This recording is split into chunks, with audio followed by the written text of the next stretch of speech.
அப்புவும் அம்மாவும் மட்டும் மாறவில்லை. அப்பு தன்னுடைய அதே குணங்களுடன் இப்பொழுதும் எல்லோரையும் அதிகாரம் செய்து கொண்டிருந்தார். அம்மா இன்னும் ஞானாவுக்கு கல்யாணம் ஆகாததை பற்றி கவலைப்பட்டு அந்த கவலையில் எல்லாரையும் திட்டிக் கொண்டிருந்தாள்.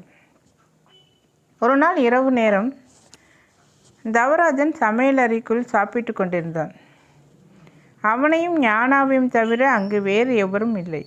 சாப்பிட்டு கொண்டிருந்தவன் தயங்கிய குரலில் ஞானாவை அழைத்தான். அக்கா. என்ன தம்பி? உங்ககிட்ட ஒரு விஷயம் சொல்ல வேணும் அக்கா. ஞானம் நிமிர்ந்து பார்த்து சிரித்தாள். அதுக்கே இப்படி யோசிக்கிறாய்? சொல்லேன். இப்போதைக்கு இது அப்பு அம்மாவுக்கு தெரியக்கூடாது. அவனது தயக்கம் ஞானாவுக்கு